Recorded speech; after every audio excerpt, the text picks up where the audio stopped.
Olá pessoal, comandante Leonardo Matos aqui, Conexão Geo número 194, hoje é sexta-feira, 29 de julho de 2022. Mais uma vez, agradecer a vocês aí pela audiência, pelas palavras de apoio nas redes sociais, os likes que vocês têm dado aí no YouTube e comentários que vocês têm feito. Isso aí é sempre importante para mim e o canal segue crescendo aí com mais adesões aí de muita gente, né? Fico bastante feliz. O tema que nós estamos acompanhando sempre no início dos podcasts, desde fevereiro deste ano, o conflito na Ucrânia. Trago para vocês como novidade no campo político, confirmada a assinatura do acordo na última sexta-feira. Vocês lembram que no nosso último Conexão Gel eu tinha já falado que o acordo seria assinado na sexta-feira. Ele foi assinado na sexta-feira entre Rússia e Ucrânia, intermediado pela ONU e pela Turquia. Um papel bem importante da Turquia, isso reforça, digamos assim, aquela questão que eu sempre falo nas minhas aulas de geopolítica, né? A geopolítica clássica, como que a geografia ainda é importante, ou seja, os estreitos turcos têm um papel fundamental nesse conflito, esse controle de acesso ao Mar Negro que a Turquia faz pelos estreitos, bastante importante, e a Turquia exercendo esse papel aí de mediador entre Rússia e Ucrânia. O acordo foi firmado, um centro de controle em Istambul foi estabelecido provisoriamente, estão aí providenciando um em definitivo, inclusive para escolher quem será o coordenador, de que país será o coordenador, não será obviamente nem de Rússia nem de Ucrânia, observadores dos dois países nesse centro em Istambul. A ideia é posicionar um navio também para monitorar a saída por um corredor marítimo, né? Estão chamando de corredor marítimo humanitário, saindo do porto de Odessa, na Ucrânia, para Istambul, na Turquia. O navio seria inspecionado lá. Na verdade, os navios com destino a Odessa seriam inspecionados inicialmente em Istambul, entrariam no Mar Negro, rumariam para Odessa, onde receberiam a carga de grãos. Depois passariam novamente pelo esse navio de controle, porto de Istambul e aí sim Mediterrâneo. Essa é a estrutura, ela ainda não começou efetivamente, mas há uma grande expectativa que isso possa aliviar um pouco a situação aí do preço dos alimentos. Turquia, falando de Turquia, né, no campo político, ela voltou a ameaçar a Finlândia e Suécia em relação àqueles acordos para a entrada da Finlândia e Suécia na OTAN. Vocês lembram que eu já comentei sobre isso. É um tema importante, a Turquia aí, uma situação econômica muito grave, oficialmente 80% quase de inflação anual, mas muitos já falam que os dados reais de 100% de inflação. Enquanto isso também, o ministro de Relações Exteriores da Rússia começou aí uma viagem importante por países da África, começou no último final de semana pelo Egito, onde esteve com os países membros da Liga Árabe, e foi inclusive muito aplaudido lá. Os países árabes e países da África têm relações aí estreitas com a Rússia, especialmente ligações envolvendo aí aquele grupo Wagner, que é um grupo de mercenários russos, e também a parte de fornecimento de armas. Sabemos que a Rússia é um grande exportador de armas para os países africanos. E os Estados Unidos anunciaram ontem já um troco para essa visita do Lavrov. Ele está visando o Egito, já esteve na Etiópia, vai a Uganda e República Democrática do Congo, os 4 países na África. E o Antony Blinken, que é o secretário de Estado dos Estados Unidos, já está marcando viagem também para a África, ou seja, Estados Unidos e Rússia preocupados em conquistar corações e mentes dos africanos pelo que vem aí a seguir com relação ao conflito na Ucrânia.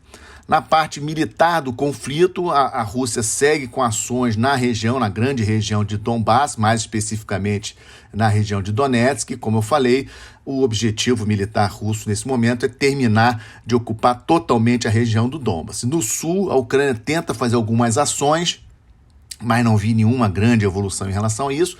E a Rússia também segue realizando ataques a posições ucranianas em diversas partes do país, inclusive ontem atacou com mísseis posições próximas a Kiev, a capital do país. Segundo o governo russo, sempre objetivos militares, fabricação de armas, armazenamento de armas, etc. Isso aí, como nós sabemos, só vamos saber no final do conflito. Na parte econômica, o destaque dessa semana, aquele gasoduto que liga diretamente a Rússia até a Alemanha, o Nord Stream 1, voltou a ter o seu fluxo reduzido para 20%, né? Os russos alegam manutenção, mas desconfiamos que seja uma maneira de pressionar a União Europeia, pressionar a Europa de uma maneira geral em relação às sanções que a Europa, junto com os Estados Unidos, estão impondo contra a Rússia. Só para vocês terem uma ideia, na quarta-feira, achei esse valor impressionante. O megawatt-hora lá na Holanda, né, no hub que tem de energia lá na Holanda, estava em 228 euros. No ano passado estava 23 euros, né, megawatt-hora. Eu achei impressionante isso. O presidente, outro dado também relacionado a essa questão aí da energia, que é muito séria nesse conflito, um tema seríssimo. O presidente Macron recebeu ontem o príncipe saudita, o Mohammed bin Salman, o MBS, lá em Paris. Ou seja, o mesmo MBS envolvido com a morte daquele jornalista lá no consulado da Arábia Saudita na Turquia, em Istambul, né? Mas mesmo assim, na hora que realmente a coisa aperta, o presidente Biden visitou a Arábia Saudita, agora o Macron recebendo o príncipe saudita, porque, obviamente, a Arábia Saudita é um país importantíssimo nessa questão de energia. Então segue o impasse. Em termos militares, a Rússia vai querer tomar totalmente o Donbas. Tenho minhas dúvidas de até onde a Rússia vai além disso, mas ela cada vez mais se aproxima de consolidar o seu domínio, especialmente naquela região que ela conquistou no entorno do Mar de Azov. Isso é muito importante a gente ter em mente, né? Eu não achava que a Rússia ia ter essa região como objetivo militar, mas já estou revendo a minha posição, porque a Rússia está avançando, inclusive com obras, construção de casas em Mariupol, de edifícios em Mariupol, aquela cidade portuária importante do Mar de Azov, ou seja, para tentar efetivamente conquistar corações e mentes daqueles ucranianos e, numa mesa de negociações junto com a Ucrânia, ter toda aquela região, digamos assim, anexada pela Rússia. Vamos seguir acompanhando. Não acho que os Estados Unidos, que o presidente Biden vai deixar de apoiar a Ucrânia como está fazendo, pelo menos até as eleições de 8 de novembro, as eleições que eles chamam de meio de mandato, né, onde são eleitos os senadores e os deputados. O Biden muito preocupado, está com a popularidade muito baixa, muito preocupado no Partido Democrata perder a maioria nas duas casas. Hoje, o Partido Democrata possui maioria nas duas casas, no Senado e na Câmara, nos Estados Unidos. E por aí seguimos acompanhando esse conflito que não tem ainda data para terminar, difícil de prever. Tema importante que eu trouxe aí como tema desse podcast, a nova conferência entre Biden e Xi Jinping, os presidentes aí das duas grandes potências, uma videoconferência que aconteceu ontem, 2 horas de duração. As informações que nós temos é que dos assuntos tratados, formalmente tratados, falaram sobre a questão do comércio, a questão de direitos humanos, questão de meio ambiente, né, pontos colocados pelo presidente Biden. E a China reclamando da possível visita da Nancy Pelosi, do Partido Democrata, a presidente da Câmara dos Deputados nos Estados Unidos.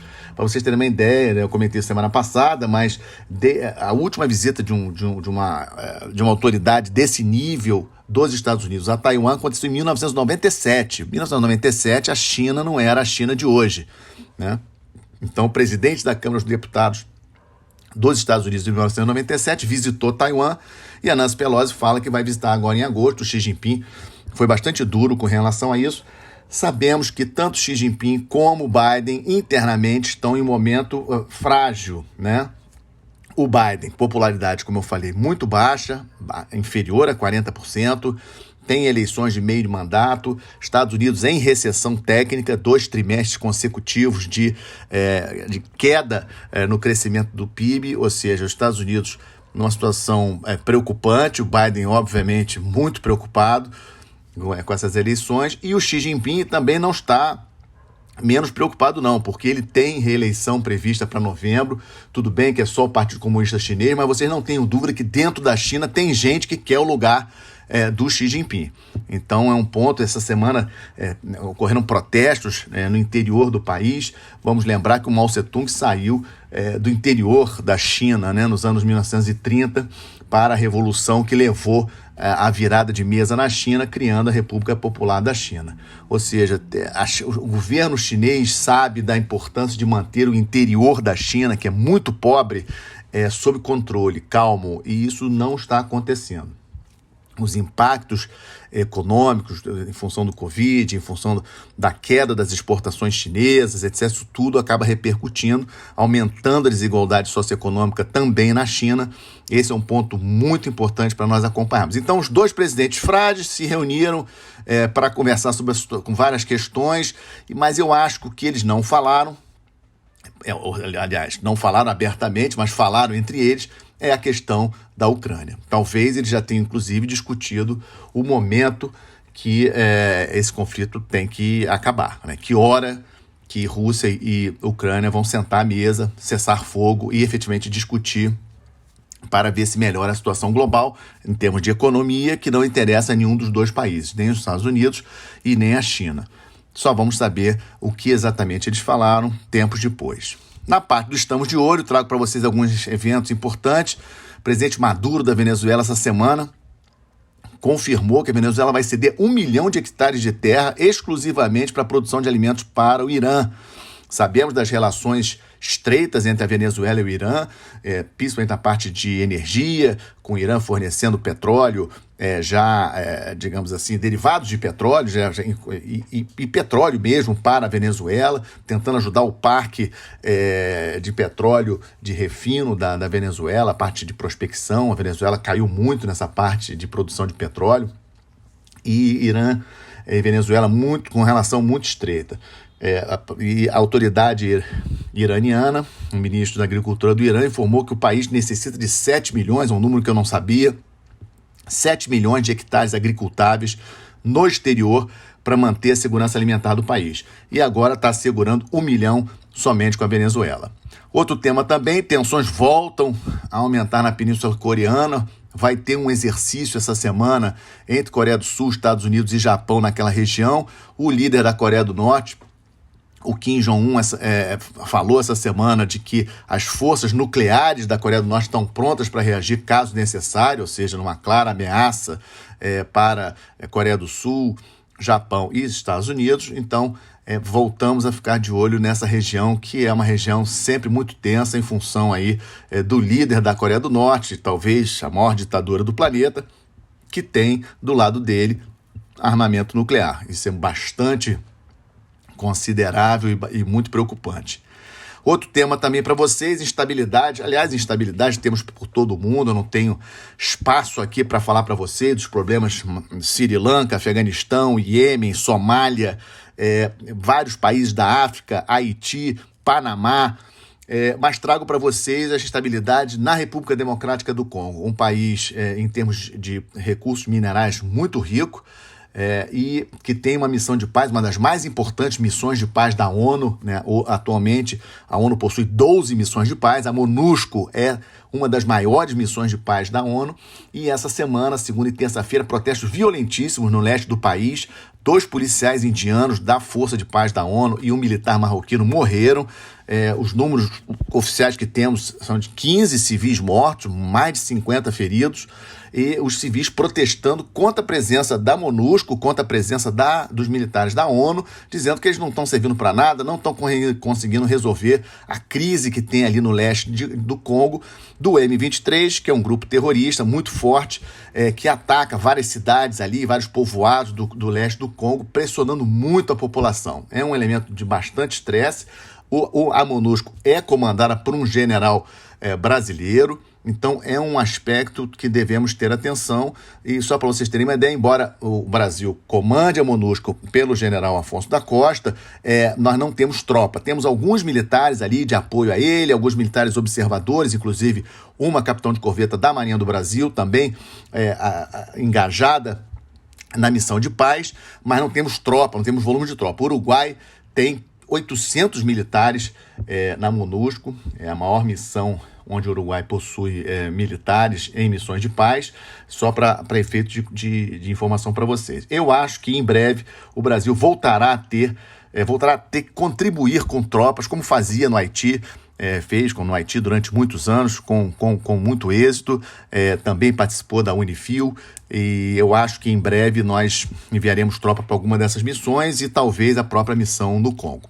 Fecho, como sempre, com uma boa notícia, relatório do primeiro semestre. Eu já era para ter falado isso antes, mas não consegui ter tempo de comentar com vocês, mas uma excelente notícia da diminuição da pirataria no mundo, né? Tivemos o primeiro semestre, o melhor primeiro semestre desde 1994, números de pirataria e roubo armado bastante reduzidos, e no caso do Golfo da Guiné, muito por conta da Nigéria, que é o maior país da região, a maior economia da África, a maior população da África, e a Nigéria resolveu entrar forte no combate da pirataria e roubo armado ali no Golfo da Guiné, com resultados bastante expressivos.